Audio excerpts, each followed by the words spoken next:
क्या आपने कभी अकेला, आइसोलेटेड या लोनली फील करा है and you want to get away from all this?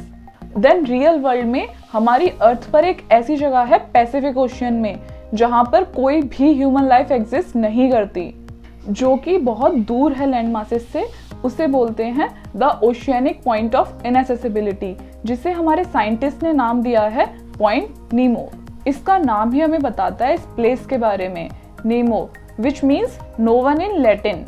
इसके आसपास कोई भी ह्यूमन इनहेबिटेंट्स नहीं हैं और ये किसी भी लैंड की कोस्ट से 1600 माइल्स यानी 2600 किलोमीटर दूर है हर डायरेक्शन से। इसकी लोकेशन के नियरेस्ट लैंड मासेस हैं नॉर्थ में से ड्यूसी आइलैंड, जो कि पार्ट है पिटकैरियन आइलैंड्स का, the islet of Motunui by Easter islands in north west, और साउथ में से एंटार्क्टिका का माहिर आइलैंड।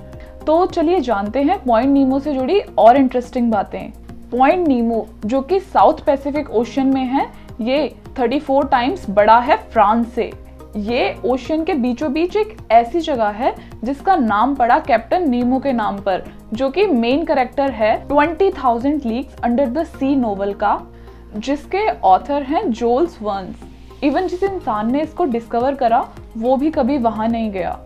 1992 में एक सर्वे इंजीनियर हरवजे लोकाटिला ने कोऑर्डिनेट्स कैलकुलेट करे कंप्यूटर सॉफ्टवेयर प्रोग्राम की हेल्प से, जो कि 3 लैंड कोऑर्डिनेट से बहुत दूरी पर थे और कोई भी ह्यूमन बीइंग इन कोऑर्डिनेट के आसपास पहले कभी नहीं गया। इसके कोऑर्डिनेट्स ये हैं। ये एरिया इतना ज्यादा इनहेबिटेड है कि क्लोजेस्ट ह्यूमन बीइंग्स भी एस्ट्रोनॉट्स हैं इंटरनेशनल स्पेस स्टेशन के, जो कि अर्थ के सरफेस से 250 मील ऊपर हैं, बट लैंड एरिया तो हजारों मील दूर है। रिसर्चर्स का कहना है कि ये place least biological active region है वर्ल्ड ओशियंस का, बिकॉज यहाँ पर वीक ओशियन करंट्स होते हैं, जिसकी वजह से न्यूट्रिएंट्स रिच करंट्स यहाँ पर नहीं पहुँच पाते और उसी वजह से यहाँ पर सफिशिएंट फूड और न्यूट्रिएंट्स नहीं है सरवाइव करने के लिए। और एक रीज़न ये भी है कि ये प्लेस बाकी लैंड एरिया से बहुत दूरी पर है, जिसकी वजह से विंड्स ऑर्गेनिक मैटर कैरी नहीं कर पाती, जिसकी वजह से यहाँ रहना पॉसिबल है ही नहीं। बट वेट, यहाँ पर ह्यूमंस एनिमल्स नहीं है, बट ऐसा नहीं है कि यहाँ पर लाइफ एग्जिस्ट नहीं करती। 65 से 16,000 फीट की गहराइयों में लाइफ एग्जिस्ट करती है। रिसर्चर्स के अकॉर्डिंग यहाँ पर बैक्टीरियाज हैं जो कि बाकी ओशियंस ने बहुत पहले ही डिस्कवर किए जा चुके थे। So life is still thriving.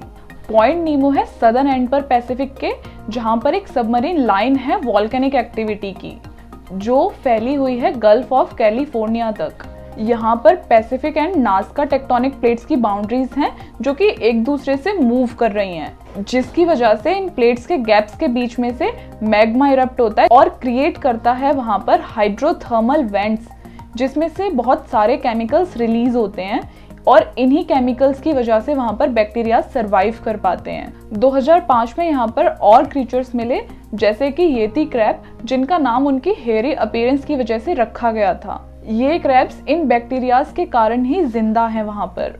But 1997 में ओशियनोग्राफर्स ने वहाँ से एक मिस्टीरियस साउंड रिकॉर्ड करी। साउंड थी ब्लूप, जो कि एक ब्लू वेल की साउंड से भी ज़्यादा लाउडर थी। ये साउंड रिकॉर्ड करी गई नीमो के साउथ ईस्ट पार्ट में से, जो कि 1250 मील से भी कम डिस्टेंस पर थी। एक्सपर्ट्स को लगा वहाँ पर इन क्रैब से भी बड़ा कोई क्रीचर है, like a sea monster. But national oceanic and atmospheric administration ने पता लगाया कि वो साउंड किसी मॉन्स्टर की नहीं, बल्कि एक बड़े बर्फ के टुकड़े के टूटने की थी। तो होता क्या है, जब कोई बड़ी आइस का टुकड़ा टूटता है या फिर कोलैप्स करता है, तो वो जनरेट करता है मैसिव लो फ्रीक्वेंसी साउंड्स। तो वहाँ पर कोई मॉन्स्टर नहीं था। एक और फैक्ट है इस एरिया के बारे में। इस एरिया को हमारे वर्ल्ड की स्पेस एजेंसीज बोलती हैं South Pacific Ocean uninhabited area. Russian, European and Japanese space agencies इस एरिया को काफी लंबे समय से as a dumping area use कर रही हैं, बिकॉज इस एरिया में ह्यूमन इनहेबिटेशन तो है नहीं और शिपिंग रूट्स भी बहुत कम है। तो ये एक परफेक्ट प्लेस है पुराने सैटेलाइट्स और रॉकेट्स को डंप करने के लिए। 1971 से 2016 तक यहाँ पर 263 से ज्यादा स्पेसक्राफ्ट डंप करे गए हैं और इसी की वजह से इसे स्पेसक्राफ्ट सेमेट्री भी कहा जाता है। बट 2013 में पब्लिश एक स्टडी रिकॉर्डिंग के अंदर यहाँ पर गार्बेज पैचेस देखे गए। वॉल्वो ओशियन रेस टीम ने सैंपल्स कलेक्ट करे पॉइंट नीमो के सी वाटर में से, जिसमें 26 माइक्रोप्लास्टिक पार्टिकल्स पर क्यूबिक मीटर मिले इन सैंपल्स में से। वॉल्वो ओशियन रेस टीम ने कोलैबोरेट करा स्काई ओशन के साथ ताकि वो अवेयरनेस फैला सके इस बढ़ते प्लास्टिक पॉल्यूशन के बारे में और एक्शन ले सके इसकी रोकथाम के लिए। यहाँ पर मेनली प्लास्टिक वेस्ट मिला like polystyrene, films, fishing line and fragments. तो रोटेटिंग करंट इनको छोटे छोटे पार्टिकल्स में कन्वर्ट कर देता है, माइक्रो प्लास्टिक्स में कन्वर्ट कर देता है। तो ये पोल्यूशन ह्यूमन हैबिटेट्स की वजह से इतना बढ़ गया है कि ऐसे रिमोट लोकेशंस भी अब पॉल्यूट हो चुके हैं।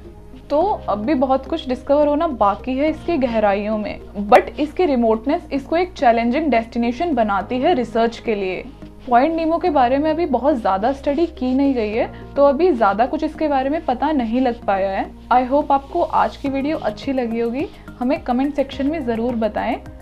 और ऐसी ही और इंटरेस्टिंग वीडियोस के लिए चैनल को जल्दी जल्दी सब्सक्राइब कर लो और अपने दोस्तों को भी शेयर करो। And for regular updates you can also connect with us on our Instagram page, उसका लिंक आपको डिस्क्रिप्शन में मिल जाएगा। Thank you.